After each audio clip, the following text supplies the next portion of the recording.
కాపు ఉద్యమ నేతగా పేరు పొందిన ముద్రగడ్డ పద్మనాభం జనవరి 1వ తేదీన తన స్వగ్రామానికి పత్తిపాడు నియోజకవర్గం కిర్లంపూడిలో తన యొక్క బంధువులు, హితులు, సన్నిహితులు, అనుచరులు, అభిమానులందరినీ కూడా పిలిచి వాళ్ళందరికీ కూడా నూతన సంవత్సర శుభాకాంక్షలు తెలియజేస్తూ అందరికీ కూడా ఆయన భోజనం స్వయంగా వడ్డించడం విశేషం. వచ్చిన వాళ్ళను అభినందిస్తూ శుభాకాంక్షలు తెలియజేస్తూ ప్లేట్లో కొన్ని ఆహార పదార్థాలు పెట్టి ప్లేటు స్వయంగా వచ్చిన అతిథులకు ఆహ్వానితులకు ఇవ్వటం అనేది విశేషం. ఇక వచ్చిన వాళ్ళందరూ కూడా ముద్రగడ్డ పద్మనాభము వారి కుటుంబము రాజకీయంగా క్రియాశీలకంగా ఉండాలి, మీ వల్ల జిల్లాకి ప్రయోజనం, నియోజకవర్గానికి ప్రయోజనం, కాపు సామాజిక వర్గం మేలు కోరి మీరు రాజకీయాల్లోకి రావాలని ముక్త కంఠంతో ఏకగ్రీవంగా కోరారు.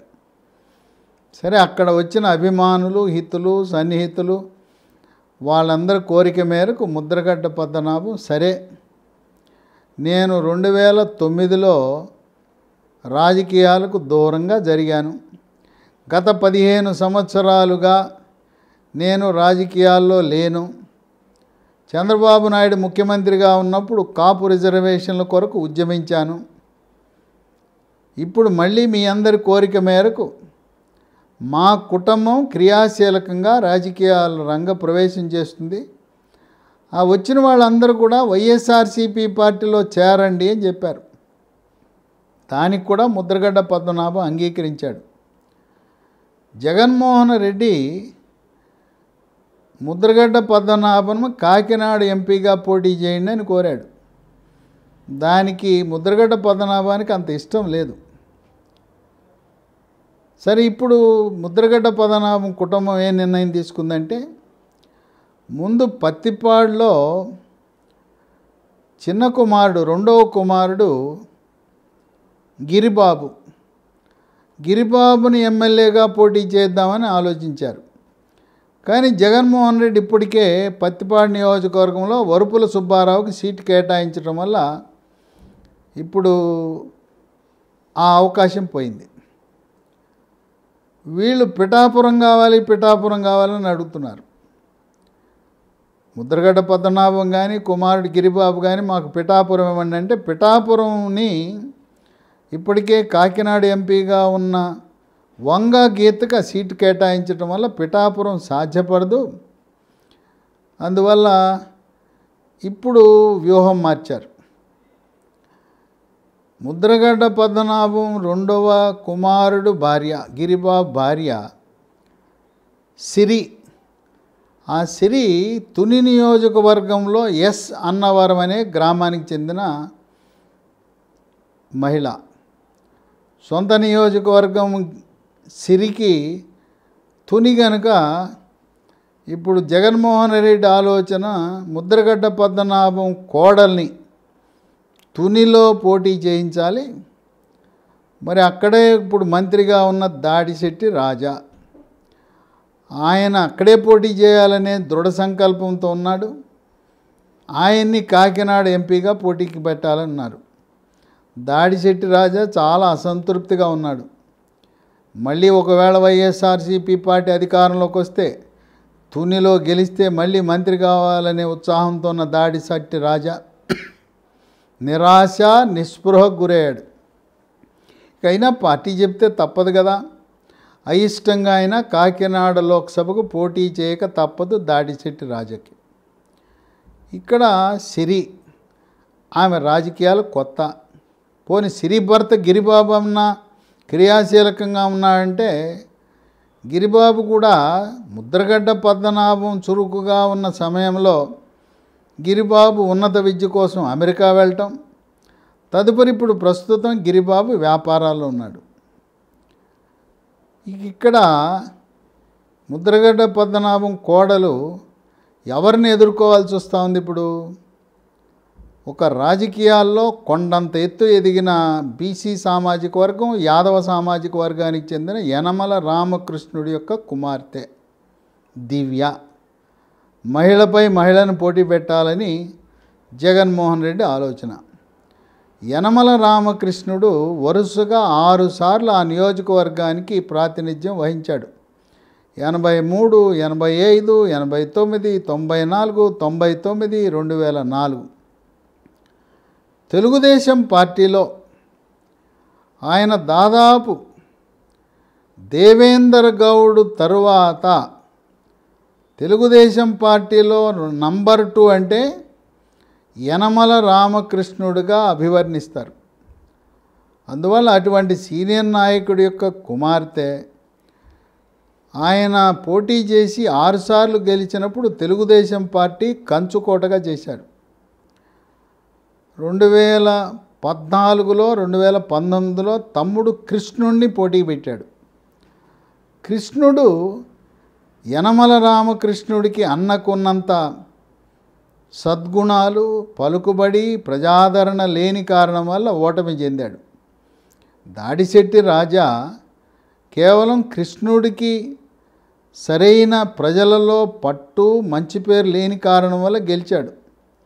నేటికి కూడా 83 నుంచి ఏ విధంగా హిందూపురము, కుప్పం ఎంత గట్టిగా బలంగా తెలుగుదేశం పార్టీ ఉందో కంచుకోటలా ఉంది తుని. అనేక మార్లు కాంగ్రెస్ పార్టీ ప్రయత్నం చేసినా విఫలమయ్యారు.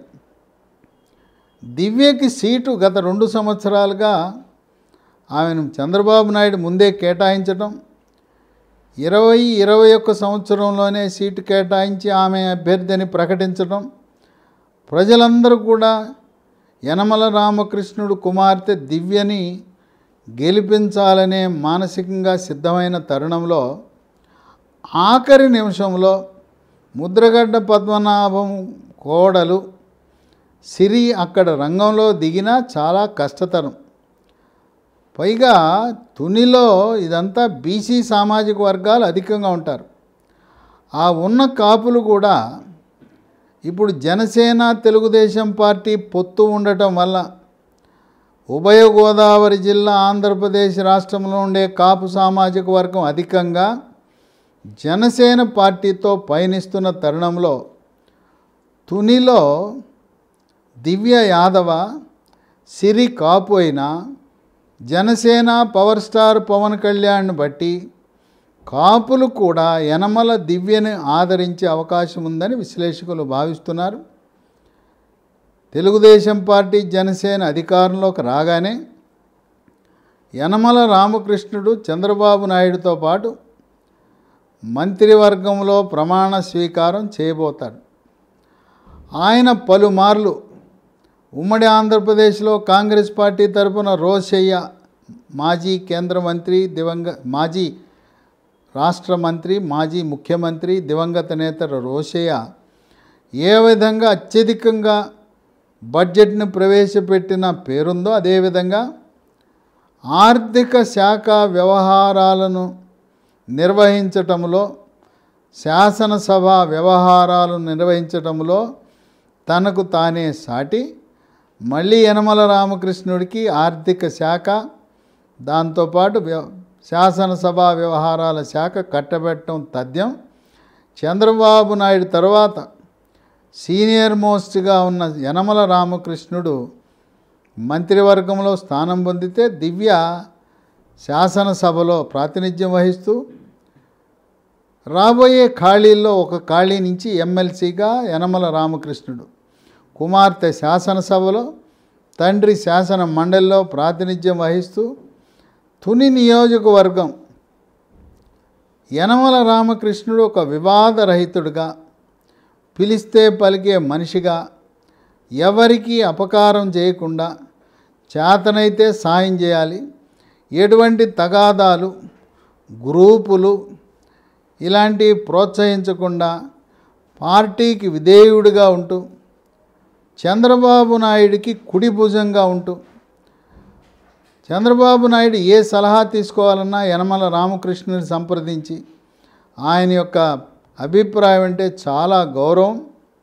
అందువల్ల తునిలో ముద్రగడ్డ పద్మనాభం కోడలు తొలిసారిగా రాజకీయ అరంగేట్రం చేస్తున్న సిరి, ఆమెకి మొదటిసారే కష్టాలు ఎదురయ్యే అవకాశం ఉన్నది.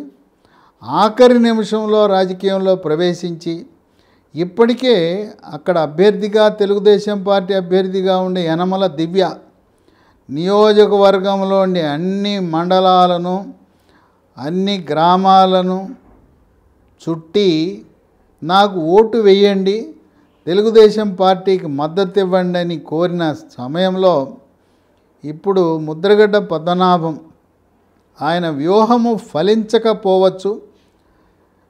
ఇక్కడే కాకుండా తునిలోనే కాకుండా ఉభయ గోదావరి జిల్లాల్లోనూ ఆంధ్రప్రదేశ్లో కాపు, బలిజ, తెలగ, ఒంటరి, తూర్పు కాపు, మున్నూరు కాపు సామాజిక వర్గాలు జనసేన పవర్ స్టార్ పవన్ కళ్యాణ్ ప్రభావం వల్ల వాళ్ళందరూ కూడా తెలుగుదేశం, జనసేన భవిష్యత్తులో బీజేపీ కూటమిలో జాయిన్ అయితే ఆ మహాకూటమికి మద్దతు ఇచ్చే అవకాశం అధికంగా ఉందని విశ్లేషకులు భావిస్తున్నారు. ఏదేమైనా 15 సంవత్సరాల రాజకీయ విరామం తర్వాత వైఎస్ఆర్సీపీ పార్టీలో రంగప్రవేశము చేసిన ముద్రగడ్డ పద్మనాభం ఇప్పటికే 5 పార్టీలు మారి ఇప్పుడు 6వ పార్టీ వైఎస్ఆర్సీపీ పార్టీలో చేరటం అనేది విశేషం. కనుక ఇద్దరు మహిళలను పెట్టినా కొత్తగా సిరి రాజకీయ రంగ ప్రవేశం చేసి ఆమె దివ్యను ఓడించటం చాలా కష్టతరమని విశ్లేషకులు భావిస్తున్నారు.